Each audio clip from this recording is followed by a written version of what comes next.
Hello there. General Kenobi. By the time you're watching this video, I'll probably be somewhere up in the mountains, I guess here.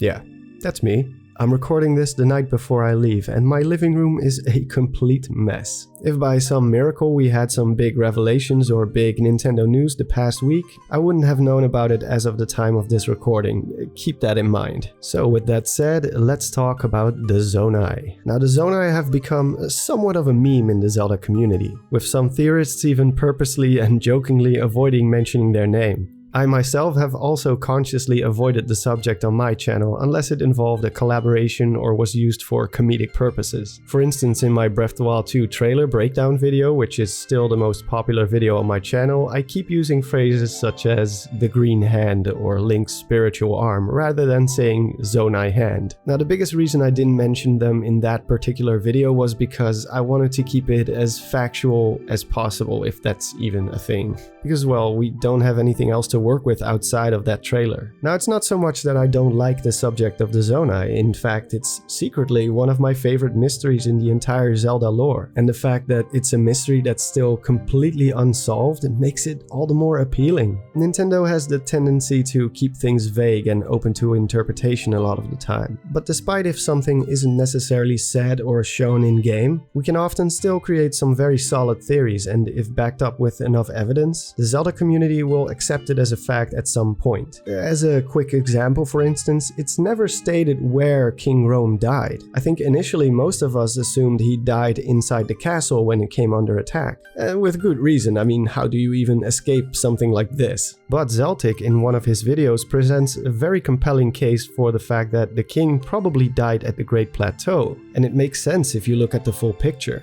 Why would his spirit be confined to the Great Plateau if he died at the castle? And Zeltic also proves with pretty much 100% certainty that the pile of rocks we see on the top of Mount Hylia is the king's grave. In a case like this, we have enough to work with, and enough evidence that points into a certain direction. But with the Zonai, we don't have that. Even with creating a champion in mind, it's still very much up in the air. They mention just enough to spark our curiosity, but not enough to create a solid theory about. We've seen plenty of mysterious races in the Zelda series, like the Oku from Twilight Princess, a very mysterious race who live high up in the sky and are said to be the closest to the gods. And although we don't know that much about them, we at least know what they look like, to our dismay. Same goes for the Wind Tribe from Minish Cap or the Twilight. But the Zonai, no idea. We have no idea what they even looked like. We don't know when they lived, what their role was, who they were loyal to or allied with, and that is exactly what makes theorizing about them such a double-edged sword. On one hand, we want to solve this puzzle.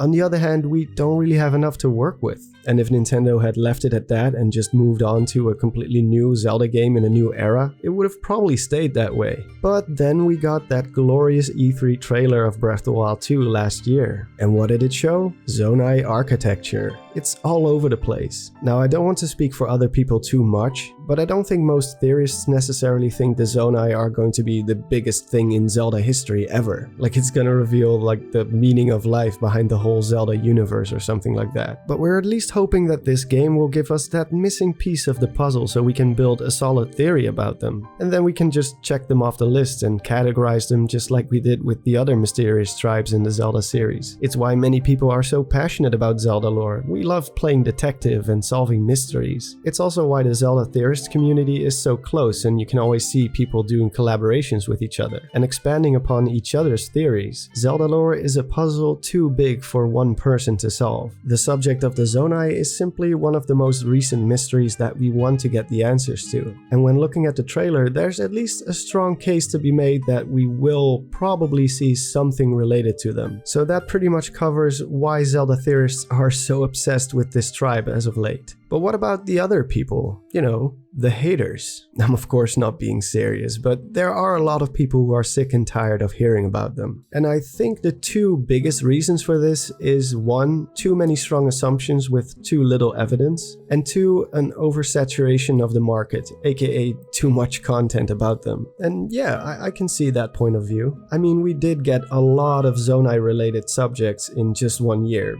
obviously for the reasons I talked about earlier. As a theorist, it's sometimes very easy to forget that a large majority of players probably didn't even think anything about the Zonai when they first discovered their ruins. I know I didn't when I first played the game. In my eyes, it was just another ancient ruin. I mean, we saw plenty of those across the whole map, right? And had it not been for creating a champion and then subsequently the release of the Breath of the Wild 2 trailer, I probably would have still thought the same way about it. Just another ancient ruin of people who have been and gone. Nothing to see here, folks. Because when you think about it, the Zonai are never mentioned in game. No NPC dialogue, no scriptures, nothing. All we have is the name of the location itself. The closest we get to any in-game information is the Barbarian armor set, but even that one doesn't state their name. It just says it belonged to a savage tribe who lived in Pharaon. Hence why I can totally understand why some people are like, why are these people all talking about this Zonai tribe all of a sudden? Now, I'm a very positive person and I don't get very angry at stuff, especially if it's fiction. But I can understand that some people might be annoyed with the way a theory is presented. There's a pretty big difference between harmless theory crafting and stuff like that, and making it sound like you have the answers, you've got it all figured out. Which, let's be fair here, nobody does, at least not about this subject. All we have is best guesses. It's why I very much appreciate the Zonai video Nintendo Black Crisis did. It mostly sticks to the facts, the stuff we already know. It's a compilation almost. It doesn't force an entire narrative upon you, which a lot of theories tend to do. But I don't feel like that's on purpose. People just enjoy making a good story about it and, well, sharing it with the rest of us. Now, like I said, I personally love the Zonai subject. I eat that stuff up. I love watching content and theories about them. I like all the creative stories everybody has come up with. But at the same time, in the back of my mind, I do realize that, of course, probably 99% of all that stuff is not correct. But hey, that doesn't make it less fun to watch. At this point, there are so many completely different theories out there, I'm actually kind of curious to see who got it right in the end. It's almost like a lottery. And yeah, like I said, there has been a huge influx of Zonai theories ever since the E3 trailer. So I get why some people are very tired of the subject. But at the same time, it's also important to understand that this trailer is all we have to work with.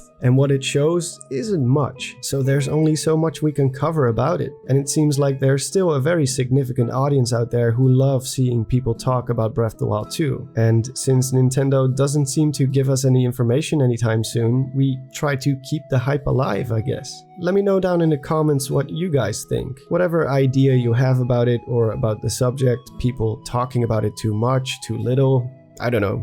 Just share your opinions or theories because I always love reading them. So with that said, I gotta go now. It's getting late and tomorrow I have 10 hours of sitting behind the wheel in front of me, so I gotta get some sleep. I will be back soon, and until then, this is Don signing off and have a good one.